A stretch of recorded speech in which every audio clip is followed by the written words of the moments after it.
KPBS On Demand is supported by Latino Legacy Foundation, presenting their Storyteller series, Reach for the Stars with Ellen Ochoa, the first Latina astronaut. Welcome Serenade by the all-female mariachi Amapolas, Sunday, June 29th. More at latinolegacyfoundation.org.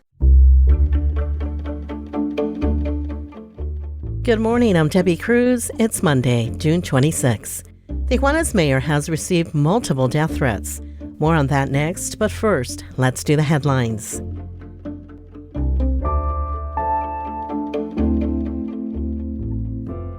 The city of Imperial Beach has instituted a 45-day moratorium on licenses to sell guns, giving itself time to come up with regulations for those sales.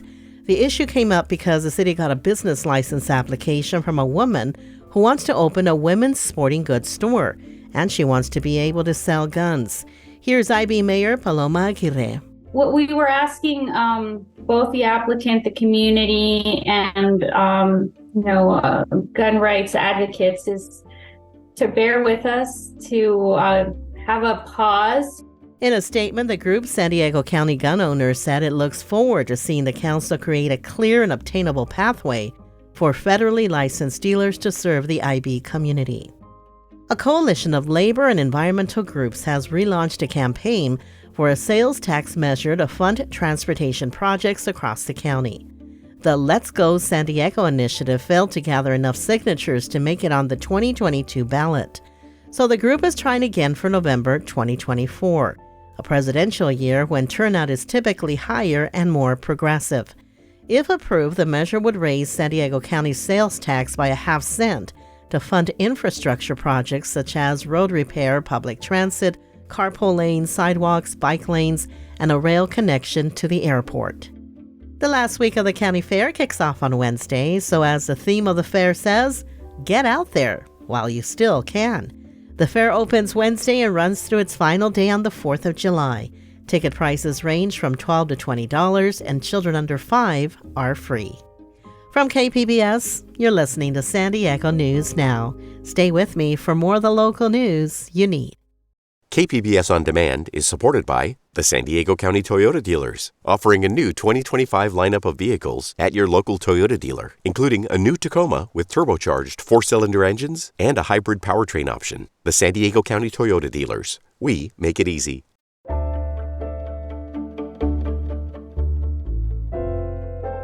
The mayor of Tijuana is moving into military housing after receiving multiple death threats. Border reporter Gustavo Solis spoke with Mayor Montserrat Caballero about the move and what it means for the city. Tijuana City Hall is actually called Palacio Municipal, which translates to Municipal Palace. This imposing cement structure is the seat of Tijuana's political power, and that seat belongs to the mayor, Montserrat Caballero. Esta silla no es solo fotografía y cosas bonitas. She says this seat isn't just for fancy photo ops. It comes with a heavy cost. En una ciudad como Tijuana, en un país como México, sabes los riesgos que implican esta silla. Caballero says that in a city like Tijuana, and in a country like Mexico, elected officials understand the risk of holding public office. She should know. Tijuana's mayor and her son are moving into a military base next week. The decision came at the suggestion of the Mexican National Guard after Caballero received multiple death threats. Van a matar a mi familia, situaciones de ese estilo por el hecho de que deje de trabajar. Caballero says she got voicemails from men threatening to kill her family unless she resigned. The mayor's move renews focus on Tijuana's safety and the status of Mexican democracy. But I think it raises more interesting questions just about the quality of democracy in Mexico, right? And who's going to run then for office. Cecilia Farfán is head of research at the Center for U.S. and Mexican Studies at UC San Diego. Like when you have this type of situation happen, then it becomes a question of like, well, if I was thinking of maybe running to be mayor of Tijuana, if these are the security conditions now, am I really interested? This environment also casts doubt on elected officials who aren't being threatened. Are they in cahoots with criminal organizations? Caballero is certainly trying to portray her current situation that way. ¿No le parece extraño que siendo la única presidenta municipal que dé resultados sea la única correteada? Tijuana's mayor says that her administration has taken 1,700 guns off the streets and arrested more than 60 murder suspects. She claims mayors in other cities aren't being threatened. She says that if she were actually in league with cartels, she wouldn't be in this situation. Si yo tuviera nexos con el narcotráfico, no me estarían persiguiendo. Despite the threats against her, Caballero wants the people of Tijuana to believe the city's still safe. She says those who don't go looking for trouble won't find any. Tijuana es una ciudad segura para el ciudadano común. Los homicidios en Tijuana, 8 de cada 10 suceden por venta o compra de drogas. Caballero says that 80% of homicides in Tijuana are tied to drug sales. More than 2,000 people were murdered in Tijuana last year, and just in the first 5 months of this year, 769 people have been murdered.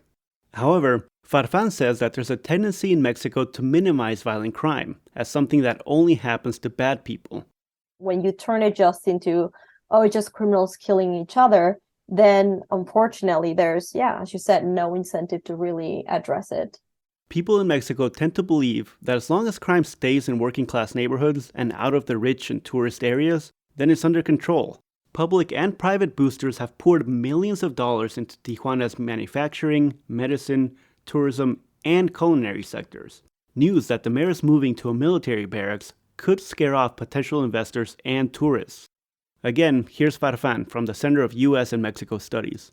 I think unfortunately, Tijuana is part of the border narrative that is always casted in this perpetual zone in crisis. It's worth noting that Tijuana is a city of 2 million people. The vast majority of them have no interaction with crime. Caballero is trying to project an image of strength and security. Y la realidad es que yo no tengo miedo. Hoy fui a la calle, a mi agenda, y también estuve en otro evento.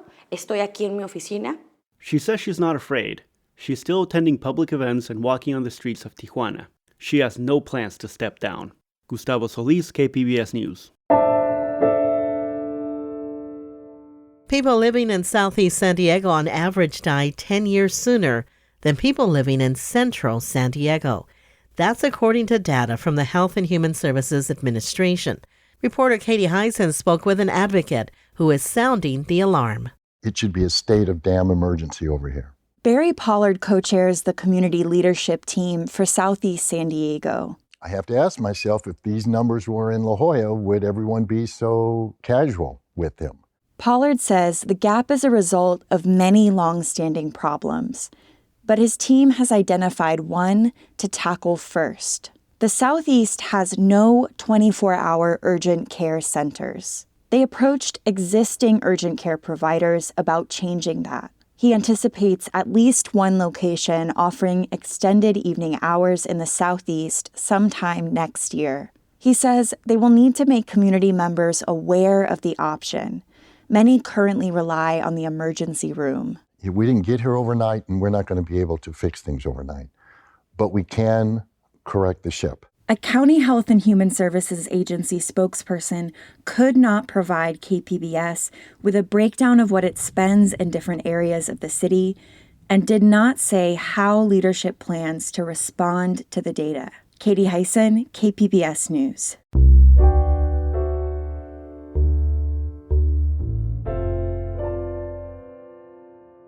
Oceanside's first homeless shelter is expected to open next month, but the road there took a lot more time and a lot more money than expected.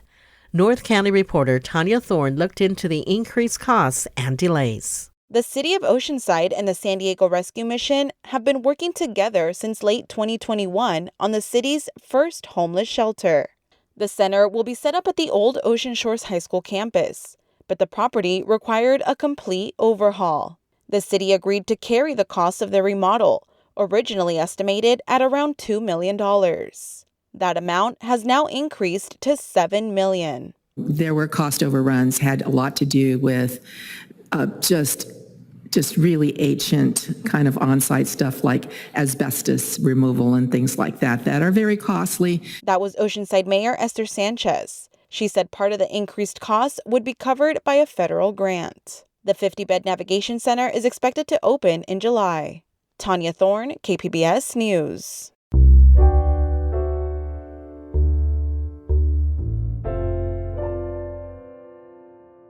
San Diego's Privacy Advisory Board voted late last week to reject an SDPD proposal to start using streetlight cameras again. Here's SciTech reporter Thomas Fudge with more.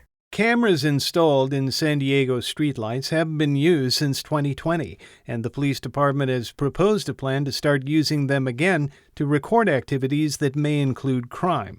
But the city's Privacy Advisory Board, after hearing lots of public testimony, would not recommend the city council allow the camera use under the department's plan. Board member Pegah Parsi says the police didn't tell them enough about how data from the cameras would be used and shared. She also disagreed with police who say this is not tracking of people, just observations in public places. I think that analogy breaks down very quickly once we start talking about new advanced technologies that are AI enhanced, particularly when we're talking about mass, untargeted, pervasive surveillance. The vote by the Privacy Board does nothing to stop the advancement of the police department policy. It will ultimately be approved or denied by the City Council. Thomas Fudge, KPBS News. State leaders are holding a press conference this morning near Sacramento to push a pending law that would increase cybersecurity for school districts across California. Education reporter MG Perez has the story. Assembly Bill 1023 requires the California Cybersecurity Integration Center to share immediate cyber threats and provide support to targeted school districts, county offices of education, and charter schools. Right now, the state agency is not required to do that. Last year's data breach in San Diego Unified and the earlier ransomware attack on Los Angeles Unified are just the latest examples of how vulnerable education systems can be. The pending legislation also provides resources to keep families safe from cyber criminals. Troy Flint is with the California School Boards Association. Oftentimes, the entry point is not even at the district central office or even at a school site. It could be when somebody took a device home, they had insecure practices there. AB 1023 is expected to pass in the state Senate this summer and become law by the start of the new school year. MG Perez, KPBS News. Coming up, why Marvel Studios is scaling back its presence at Comic-Con this year. We'll have that and more just after the break.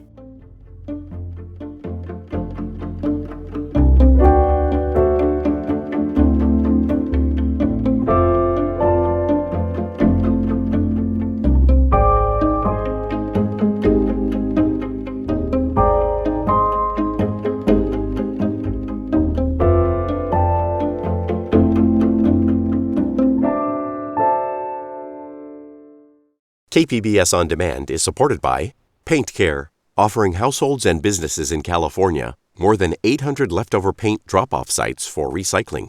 Quantities of 100-plus gallons of paint may qualify for a large volume pickup. Learn more at paintcare.org.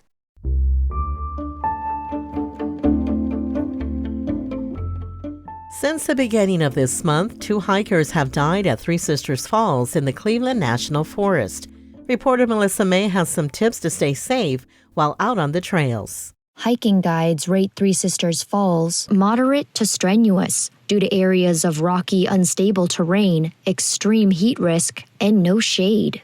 Getting back up is very challenging, especially if it's warm. Richard George is the search and rescue coordinator for the San Diego Sheriff's Department and recommends dressing appropriately, wearing sunscreen, and bringing at least a liter of water for every hour on the trail. Don't go hiking by yourself. Hike with family and friends. If you do hike alone, be sure to let someone know where you're going and what time you're expected to be home. And also make sure your cell phone is charged in the event of an emergency. While emergency personnel put their lives on the line searching for lost hikers, taxpayers foot the bill for the rescues.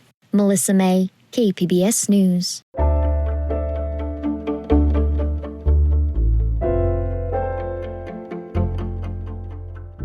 Marvel Studios announced it will be scaling back its presence at Comic-Con next month. It's taking out its Hall H screenings and panels. SDSU marketing professor Mira Kopik says Marvel executives made the decision because the studio had fewer movies this year. And there's the writer's strike, and now a potential actor strike. The next big shoe to drop is the actors strike. On June 30th, the contract for the Screen Actors Guild is done. They haven't gotten a new contract. So if they go on strike, that means that actors can't do promotional activity. So they can't go to Comic-Con, even if they wanted to promote a movie or show or whatever. Comic-Con is July 20th through July 23rd at the Convention Center in downtown. We'll be bringing you more Comic-Con coverage in the coming weeks. That's it for the podcast today. As always, you can find more San Diego news online at kpbs.org. I'm Debbie Cruz. Thanks for listening and have a great Monday.